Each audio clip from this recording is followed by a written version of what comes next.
भक्तों, ओम नमः शिवाय, श्री शिवाय नमस्तुभ्यम, जय श्री महाकाल। जी हाँ भक्तों, अगर आपके भी घर में कोई ऐसा व्यक्ति है जो बहुत ही ज़्यादा नशा करता है, बहुत ज़्यादा धूम्रपान करता है, आप उसके नशे से परेशान हो चुके हैं, उसका नशा छूटने का नाम ही नहीं ले रहा, तो ऐसा कौन सा उपाय करें कि उसका जो नशा है वो हमेशा और हमेशा के लिए छूट जाए। ऐसा कौन सा उपाय कर लें कि वो कभी भी दोबारा ज़िंदगी में नशे को हाथ न लगाए। आपने बहुत ज़्यादा प्रयास कर लिया, बहुत ज़्यादा पैसा भी खर्च कर दिया, लेकिन वो जो नशा है वो छूटने का नाम ही नहीं ले रहा।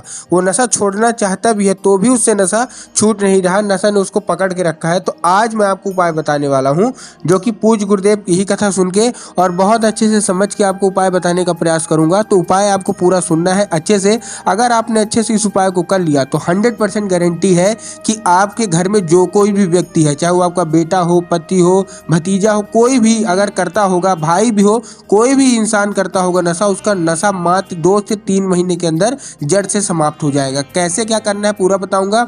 2 से 3 उपाय मैं आपके लिए लेके आया हूं, जो कि आपको शिव मंदिर में करना है और हनुमान जी के मंदिर में करना है। तो चलिए हम चलते हैं उपाय की ओर। ये जितने भी उपाय मैं सुन के आया हूं वो पूज्य गुरुदेव की ही कथा सुन के और बहुत अच्छे समझ के आपको बताने का प्रयास करूंगा। लेकिन उससे पहले चैनल पर पहली बार आए हैं तो वीडियो को कर दें लाइक और चैनल को कर लें सब्सक्राइब, ताकि पूजनीय पंडित प्रदीप जी मिश्रा के रोज नए नए उपाय जो कि मैं उनकी कथा से सुनता हूँ सबसे पहले आपको प्राप्त करा सकूं।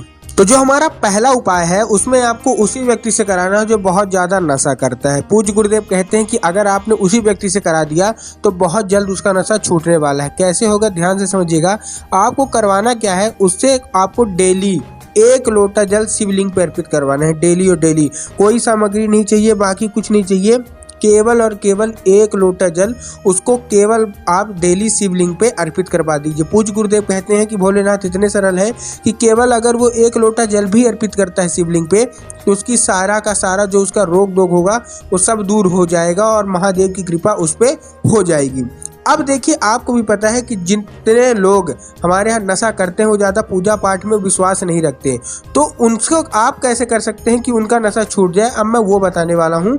2 उपाय बताऊँगा, दोनों उपाय ध्यान से सुनिएगा, ध्यान से करिएगा।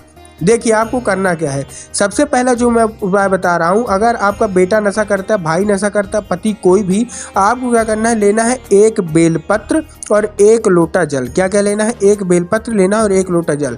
अब देखिए, जो 1 लोटा जल लेंगे तो उसमें आपको ध्यान रखना है कि जो 1 लोटा जल है वो आपके घर का होना चाहिए। मतलब आपको मंदिर परिसर में जाके वो जल नहीं लेना। बहुत सारे लोग क्या करते हैं कि जाके मंदिर से ही ले लेते हैं, तो आपको मंदिर से जल नहीं लेना, अपने घर से लेके जाना है और 1 लोटा जल लेके पहुंच जाना है। कहाँ? शिव मंदिर। अब उस लोटे में एक चीज और मिलानी है, क्या? बेलपत्र। आपको भी पता है कि महादेव को बेलपत्र कितना ज्यादा पसंद है, तो आपको 1 बेलपत्र लेना है। जब आप बेलपत्र लेंगे तब आपको ध्यान रखना है कि बेलपत्र कहीं से भी कटा फटा नहीं होना चाहिए, खंडित नहीं होना चाहिए और मुरझाया हुआ भी नहीं होना चाहिए। इस चीज का भी आपको ध्यान रखना है। बहुत सारे लोग गलती क्या करते हैं कि वो केवल 1 पत्ती वाला बेलपत्र लेके पहुंच जाते हैं, यही वो हमेशा गलती करते हैं। आपको 3 पत्ती वाला लेके जाना है और उसी लोटे में आपको वो बेलपत्र डाल देना है। डालने के बाद आपको करना है, जैसे आपने बेलपत्र डाल दिया तब आपको क्या करना है, उसके बाद आपको पहुंच जाना है शिव मंदिर। शिव मंदिर में आपको खड़े कहाँ होना है, सबसे पहले आपको दक्षिण दिशा में खड़े होना है और आपका जो चेहरा है वो उत्तर की ओर देख रहा हो, मतलब जिधर जलाधारी होती है ना, उधर आपका चेहरा होना चाहिए।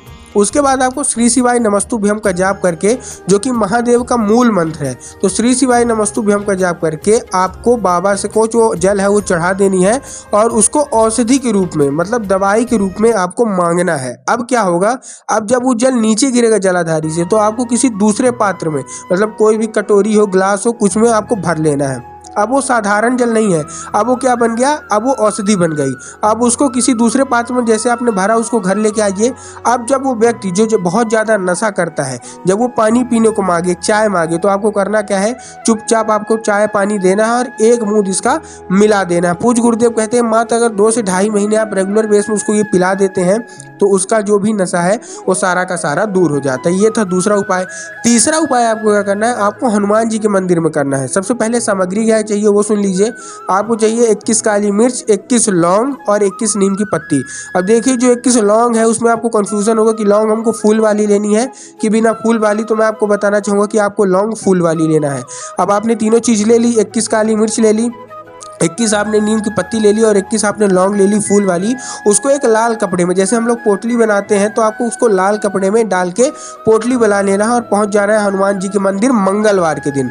पहुंचने के बाद आपको क्या करना है, हनुमान जी का जो उल्टा पैर है, ठीक है ना, जो मूर्ति है उनका जो उल्टा पैर है, तो उनमें आपको रखना है उनके भाई के नाम गतिमान का। जी हाँ भक्तों, उनके भाई के नाम है गतिमान, तो आपको गतिमान का नाम लेके वो उनके उल्टे पैर में रख देना है और अपनी मनोकामना मांगनी है। 5 मिनट बाद आपको उस पोटली को उठाना और घर लेके आना है और अपने घर में कहीं भी उसको बांध दीजिए। पूज्य गुरुदेव कहते हैं कि मात्र 2 से ढाई महीने के अंदर आपके घर में जितनी भी नकारात्मक ऊर्जा होगी, शक्ति होगी, सारी की सारी दूर हो जाएगी और आपके घर से जो भी कोई भी नशा करता है व्यक्ति, वो नशा छोड़ देगा। तो उम्मीद करता हूँ आज का उपाय आपको समझ में आ गया होगा।